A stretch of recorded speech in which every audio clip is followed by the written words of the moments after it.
Assalamualaikum warahmatullahi wabarakatuh. Perkenalkan, nama saya Suryo Hadi Wiraprabowo dengan NIDN 0025099201. Saya sekarang sebagai dosen di Departemen Manajemen Fakultas Ekonomi dan Bisnis Universitas Negeri Malang. Berikut adalah video mengenai PDD UKT-PT untuk bidang pengajaran. Dikarenakan pada Departemen Manajemen saya berfokus pada konsentrasi pemasaran, maka salah satu matkul pokok pada konsentrasi pemasaran adalah pemasaran online. Berikut adalah deskripsi mata kuliah untuk pemasaran online. Pemasaran online adalah mata kuliah pilihan konsentrasi pemasaran yang berfokus pada meliputi dasar-dasar pemasaran online, perencanaan strategi pemasaran online, operasional pemasaran online, dan aplikasi yang digunakan dalam pemasaran online.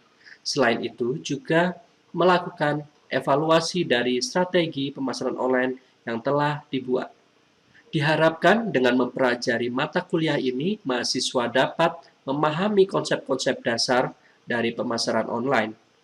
Kemudian, mahasiswa juga dapat melakukan perancangan strategi pemasaran online, operasional pemasaran online, serta melakukan evaluasi pemasaran online yang telah dilakukan, sehingga akan memperkaya khasanah dan keilmuan mahasiswa konsentrasi pemasaran. Sedangkan untuk materi-materi yang dipelajari pada mata kuliah pemasaran online meliputi 1.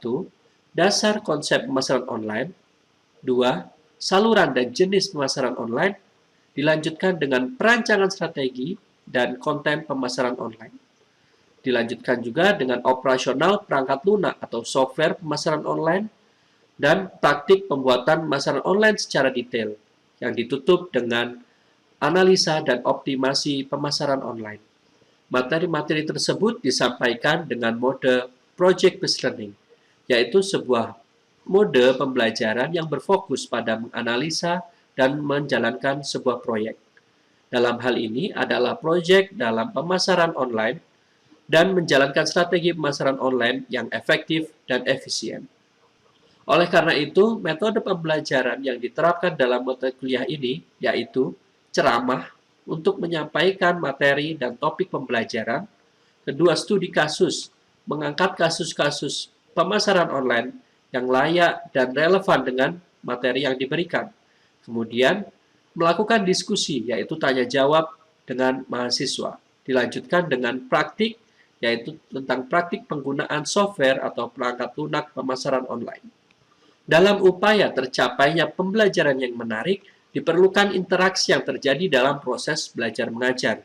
Bentuk interaksi yang dilakukan dalam perkuliahan ini adalah pertama, diskusi dan tanya jawab dengan mahasiswa, dengan dosennya mengenai topik yang sedang dibahas. Kemudian pembimbingan praktik dalam hal ini adalah penggunaan aplikasi atau perangkat lunak pemasaran online. Kemudian juga dilakukan presentasi kelas, yaitu mahasiswa dapat menyampaikan hasil kerjanya, lalu kemudian diberikan tanggapan oleh teman sekelasnya dan juga dosen di dalam kelas. Sedangkan untuk mengetahui hasil dari pembelajaran di kelas, dilakukan beberapa penilaian evaluasi, yaitu sebagai berikut. Yang pertama, penilaian mengenai partisipasi perkuliahan. Hal ini diukur dari keterlibatan mahasiswa dalam diskusi kelas, bagaimana mahasiswa tersebut menjawab dan bertanya mengenai topik yang sedang dibahas. Yang kedua adalah tentang kualitas tugas perkuliahan.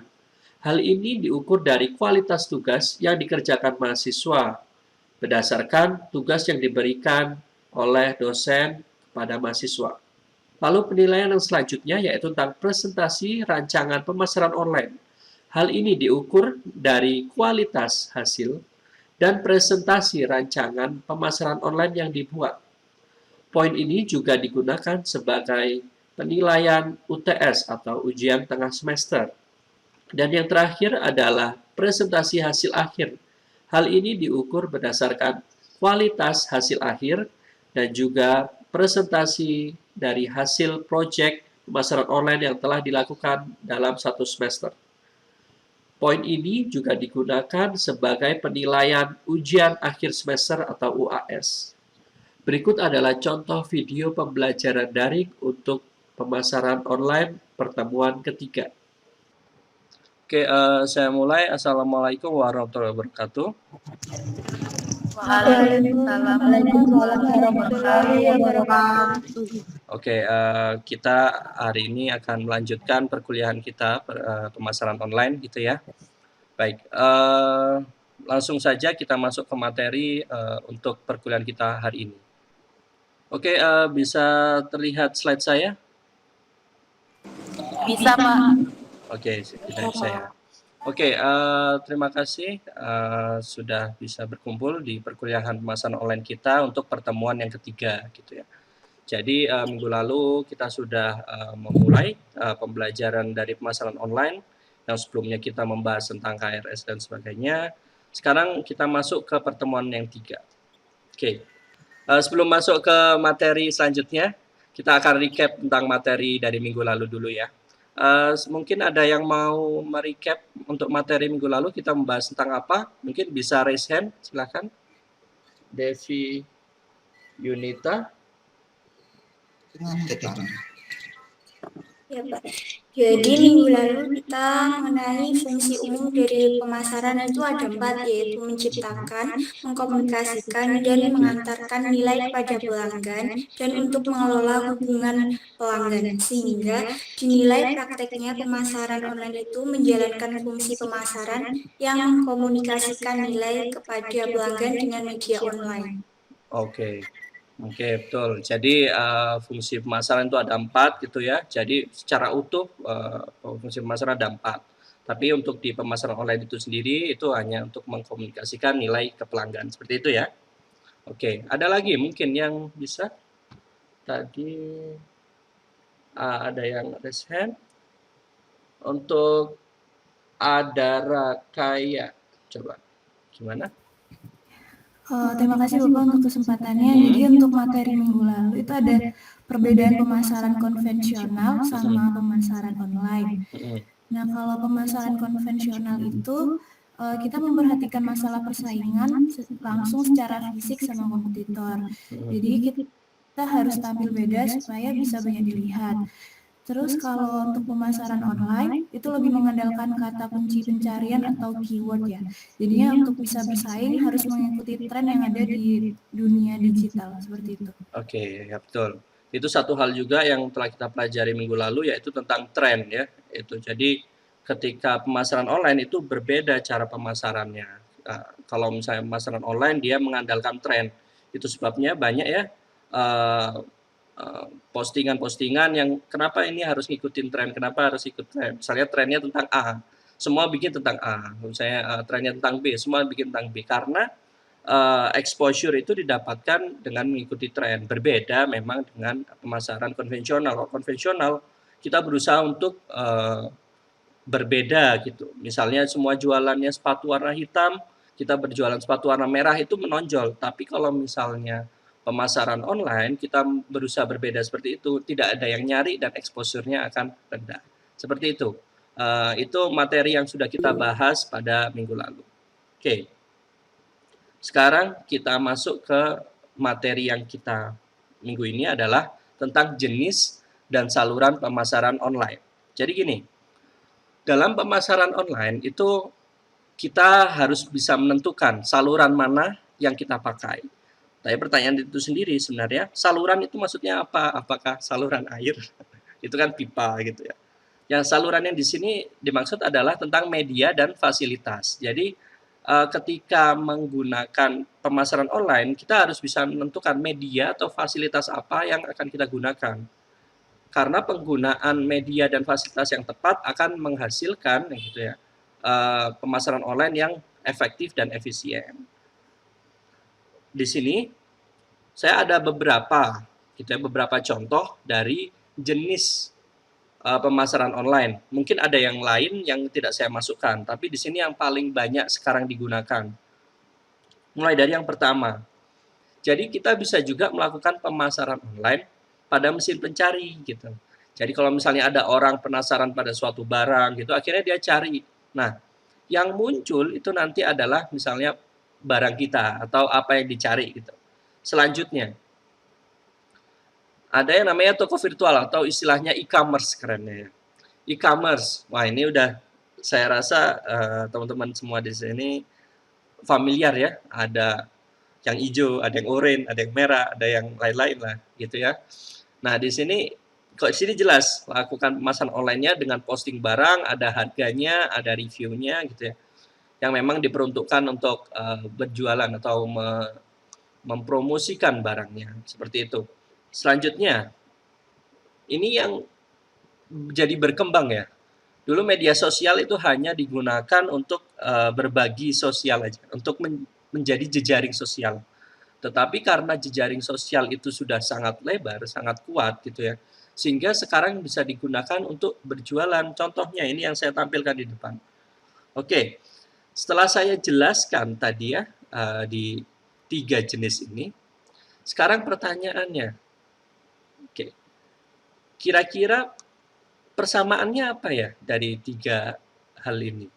3 saluran yang telah saya sampaikan tadi. Mungkin ada yang mau menjawab? Oke, yang pertama, Cahya, silahkan.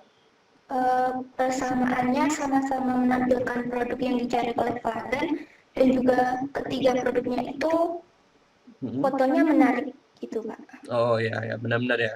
Jadi memang kalau di 3 ini kita lihat ya bahwa memang sama-sama menampilkan foto karena kan memang kalau untuk menarik pelanggan nggak cuma bisa pakai kata-kata ya biar menarik ini maksudnya apa sepatu sport Nike gitu ya. Jadi muncul sepatu Nike. Akhirnya kalau saya memang mau carinya Nike saya akan klik di situ. Berarti kan saya tertarik. Itu berarti proses pemasarannya itu jalan seperti itu. Oke, selanjutnya ini ada yang raise hand, Ibad Dawam, silakan. Baik, jadi persamanya itu sama-sama berbasis kata kunci, Pak. Jadi hanya yang dicari oleh calon pembeli, jadi kayak gitu. Oke, benar. Bisa juga. Jadi kalau misalnya kita lihat di 3 saluran yang sudah saya jelaskan tadi, kalau kita lihat ya di atas, ini ada tulisan sepatu olahraga. Jadi di Google saya search-nya juga sepatu olahraga. Di e-commerce saya carinya sepatu olahraga. Di sosial media saya juga carinya sepatu olahraga. Jadi ketiga-tiganya ini berbasis kepada kata kunci gitu, pencarian. Itu sebabnya saya sampaikan tadi di awal bahwa kalau pemasaran online itu biasanya cenderung menggunakan tren. Jadi pencarian-pencarian apa yang sekarang banyak dicari sehingga bisa membantu untuk meningkatkan awareness atau exposure dari produk kita gitu. Jadi tiga-tiganya memang berbasis kepada pencarian gitu. Oke. Dari teman-teman yang tadi sampaikan itu persamaannya. Sekarang kira-kira ada bedanya nggak sih dari 3 saluran yang sudah dijelaskan tadi? Kebayang nggak kira-kira apa perbedaannya? Ada yang bisa tahu perbedaannya? Silahkan. Oke, ada yang raise hand untuk Adelia. Silahkan. Baik Pak, terima kasih atas kesempatannya. Ya. Perbedaannya yaitu pada aplikasi yang digunakan itu berbeda. Jadi ada kemungkinan penggunaannya berbeda-beda karakternya di setiap aplikasi. Oke, benar. Bisa juga ya. Jadi karena sekarang aplikasi sangat banyak gitu ya. Jadi tanpa kita sadari kita itu cocok dengan suatu aplikasi. Benar juga ya, kebayang juga. Jadi misalnya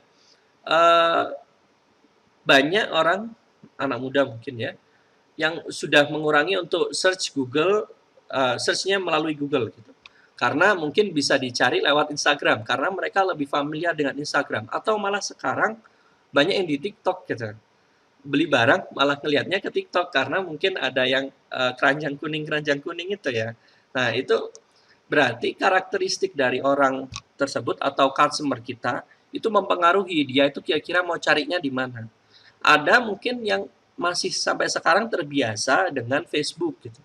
Jadi kita kalau berjualannya lewat lewat TikTok, terus lewat e-commerce, mereka mungkin tidak familiar. Tapi kalau kita berjualannya lewat Facebook, itu juga ada pasarnya sendiri. Jadi masing-masing saluran ini memiliki pasarnya masing-masing gitu ya.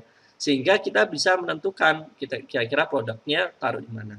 Situ juga bisa. Nah, dari tadi yang sudah disampaikan persamaan dan perbedaannya, jadi saya akan sampaikan kesimpulannya. Jadi seperti ini. Untuk perbedaan dari 3 ini, gitu ya, masing-masing fungsinya beda. Itu yang perlu kita pahami. Jadi nanti penggunaannya juga akan berbeda. Tapi di sini sebenarnya 3-tiganya itu bisa digunakan secara simultan. Simultan seperti apa? Itu artinya bisa dikerjakan atau dilakukan secara bersama-sama untuk menghasilkan pemasaran yang lebih efektif. Contohnya gimana? Sosial media.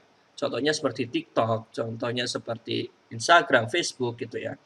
Di sana kan kekuatannya adalah menyebarkan informasi, menyebarkan foto biar menarik gitu. Nah, tetapi informasi biasanya yang di dalam sosial media itu tidak lengkap. Misalnya ada reviewer laptop itu contohnya deh. Karena saya mungkin lebih relate dengan laptop misalnya. Terus habis itu saya ngelihat misalnya siapa? Gadgetin, dia bilang, "Oke, David di sini saya akan udah barang tuh ada." Tapi untuk saya bisa memastikan kayaknya cocok nggak ya laptop yang dipresentasiin ini buat saya akan mencari ke mesin pencari gitu. Saya akan mencari speknya misalnya, oke, oh RAM-nya sekian, terus habis itu prosesornya sekian gitu. Nah itu kan jadi dari sosial media saya pindah ke mesin pencari untuk mendapatkan informasi yang lebih gitu. Nah kalau misalnya saya sudah yakin, kayaknya saya mau beli nih barangnya. Nah itu selanjutnya saya akan menuju ke misalnya ke toko hijau gitu. Saya masuk ke toko hijau tuh, e-commerce, saya lihat barangnya, oh ternyata harganya cocok nih. Harganya oke, saya cocok, terus secara spek yang sudah saya cari dari mesin pencari cocok gitu ya. Terus habis itu saya bisa melakukan pembelian melalui e-commerce. Nah, berarti dari 3 saluran yang saya jelaskan sebelumnya ini bisa digunakan secara simultan. Jadi bisa secara urut, mulai dari exposure-nya didapat dari sosial media. Terus habis itu dari informasinya bisa didapatkan dari mesin pencari. Lalu untuk transaksinya, endingnya itu ada di e-commerce. Saya melakukan pembelian kepada penjual-penjual dari laptop tersebut. Seperti itu. Jadi meskipun 3 ini tadi berbeda, tetapi bisa digunakan secara bersama-sama. Seperti itu. Oke, karena kita sudah belajar tentang salurannya, gitu ya. Sekarang kita membahas tentang jenis pemasaran online. Oke. Kalau saya tampilkan seperti ini, tadi kan sudah ya saya tunjukkan tentang mesin pencari. Kita tampilkan mesin pencari. Kalau kita lihat, ada kiri, ada kanan. Semuanya sama-sama dari Google. Kalau kita ngelihat dari alamat atas ya google.com. Berarti saya ini searching lewat Google. Sama-sama menggunakan saluran yang sama gitu. Yaitu mesin pencari. Tapi kalau saya tunjukkan, nih sama ini, kira-kira ada perbedaan nggak? Kalau kita ngelihat sekilas saja dari luarnya, ada perbedaan nggak dari kotak yang saya kasih kotak hijau dengan kotak yang saya kasih warna orange? Mungkin ada yang bisa kebayang ini perbedaannya apa? Silakan. Oke, untuk ada yang resen, Devi Puspitasari, silakan. Ya, baik Pak, izin menjawab pertanyaan dari Bapak. Perbedaan yang saya tahu dari gambar pertama yang berwarna hijau menurut saya terlihat lebih rinci dan lebih menjelaskan tentang melayani apa saja. Nah, berbeda dengan gambar yang kedua yang berwarna orange terlihat lebih umum saja gitu Pak. Contohnya seperti jasa servis AC di Kota Malang. Ya, benar. Oke. Ya, kalau secara sekilas memang itu ya terlihat sekali. Kalau misalnya yang di kotak warna hijau, dia kelihatan jelas. Jadi jasanya apa aja, ada cuci AC, isi freon, bongkar pasang, servis AC. Itu lengkap sekali. Sedangkan kalau kita lihat yang di orange itu dia umum ya, servis AC di Kota Malang, CV apa, nomornya sekian. Kita nggak tahu nih sebenarnya apa aja jasanya. Terus habis itu bawahnya ada cuci AC, cari jasa terbaru di OLX gitu. Nah ini secara umum. Nah ini nanti saya akan sampaikan perbedaannya ini apa. Tapi sebelum itu saya lanjutkan dulu. Oke, sekarang masuk tadi mesin pencari. Sekarang masuk ke e-commerce. Saya tunjukkan lagi di bagian ini dan bagian ini. Saya kasih warna yang sama, hijau dengan hijau, lalu ada yang orange. Kira-kira untuk e-commerce ini, perbedaannya apa ya? Ada yang bisa? Oke, ada yang resen dari Dita Mijiling Tias. Silakan.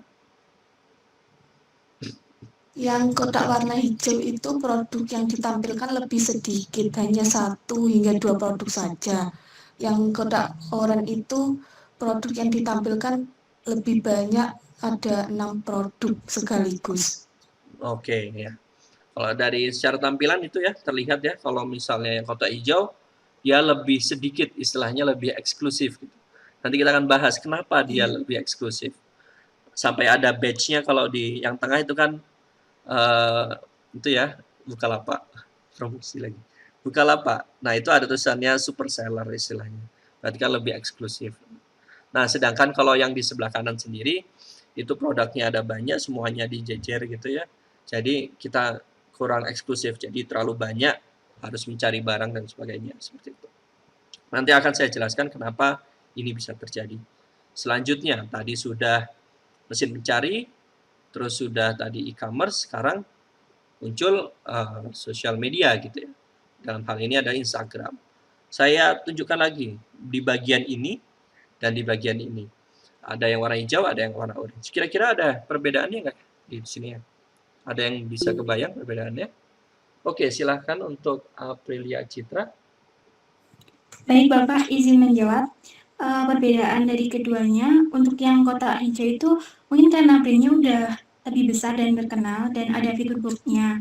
Sedangkan untuk yang di kotak oranye itu terlihat seperti postingan biasa, begitu Bapak. Oh ya, oke. Ya, untuk yang sudah familiar dengan Instagram, saya rasa teman-teman di sini sudah familiar ya.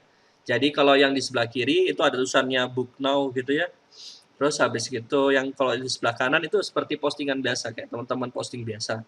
Cuma informasinya lumayan ya, ada WhatsApp dan sebagainya. Tapi kalau yang di kotak hijau itu ada tadi fitur book now dan juga kalau kita perhatikan di bagian atas itu ada tulisan sponsored gitu. Kenapa bisa ada tulisan sponsored sedangkan yang sebelah kanan gitu ya yang warna orange itu nggak ada tulisan sponsorednya. Itu akan kita bahas setelah ini. Oke, dari tadi sudah mesin pencari sudah, terus habis itu e-commerce sudah, terus sosial media sudah. Kita mengetahui bahwa sekiranya itu ada 2 jenis. Ada 2 perbedaan di dalam melakukan pemasaran online jenisnya, yaitu ya menurut status adalah pengiklanan organik dan pengiklanan berbayar. Istilahnya kalau bahasa Inggrisnya organic ads dan paid ads. Nah, kalau organic ads itu adalah iklan-iklan yang digunakan atau yang dipakai atau dibuat dengan organik. Dalam hal ini adalah misalnya posting biasa, tersebar secara organik gitu ya. Sedangkan kalau pengiklanan yang berbayar itu kan berarti dia bayar gitu. Dia membayar untuk supaya bisa menyebar informasinya. Nah, simulasinya seperti ini. Cara bersaing di Google di organic ads. Jadi ini ada website-website yang lain atau postingan produk-produk dari penjual yang lain. Kalian itu berada pada level yang sama. Jadi semuanya berusaha rebutan dari berebut untuk menarik pelanggan gitu. Tapi semuanya pada level yang sama. Berbeda dengan bersaingnya di paid ads. Nah, kalau paid ads itu seperti ada posisi. Jadi kalau misalnya tadi yang di e-commerce itu kan ada 1, 2. Posisi yang pertama, posisi kedua. Jadi ada ranking 1, ada ranking 2. Nah, usernya misalnya ada ini, ada 3. Nah, di sini rebutan. Siapa yang berani pasang harga lebih tinggi itu yang akan menempati posisi 1 dan posisi 2. Nah, misalnya ada lagi posisi orang yang bisa berani 400, berarti artinya dia lebih tinggi daripada 200, 100, dan 250. Jadi dia bisa masuk ke posisi 1 dan posisi 2. Selanjutnya kalau ada yang 500, berarti dia kan bisa lebih tinggi lagi. Dia menempati posisi 1. Biasanya posisi 1 paling atas sendiri, sehingga orang ketika search, dia akan muncul paling pertama sendiri, paling menarik, biasanya seperti itu. Sistemnya paid ads seperti ini, beda dengan organik, kalian posting terus berusaha untuk mendapatkan exposure sekuat-kuatnya. Sedangkan kalau misalnya paid ads, dia berbayar, terus habis itu membanding-bandingkan dari kemampuan dari lelang istilahnya gitu ya, lelang posisi. Nah, dari yang saya sampaikan tadi, kira-kira ada yang bisa memberikan contoh nggak untuk organic ads dan paid ads itu seperti apa sih penerapannya? Silakan. Oke, dari Angelita Rizky dulu, silakan. Baik, untuk organic ads itu seperti kita posting biasa di Instagram. Tapi kalau paid ads itu seperti kita memasang iklan yang memanfaatkan fitur khusus akun bisnis Instagram. Seperti itu, Pak. Oke, ya. Jadi kalau teman-teman masih pakai akun personal gitu ya, itu kalian posting, nah di situ kalian melakukan yang namanya organic ads gitu. Kalian misalnya mau jual barang kalian di rumah, mau bikin pre-love-an gitu ya. Kalian posting, terus habis itu kalian hashtag pre-love, hashtag tas apa gitu misalnya gitu. Nah itu kalian melakukan namanya organic ads. Jadi kalian berusaha untuk menyebarkannya secara organik itu istilahnya alami gitu ya. Ya udah. Oke, sedangkan kalau yang paid ads dia berbayar pakai fitur bisnis, biasanya harus dirubah dulu menjadi fitur bisnis sehingga nanti bisa kelihatan performance-nya seperti apa. Oke, selanjutnya ada yang raise hand. Anastasia Putri, silakan.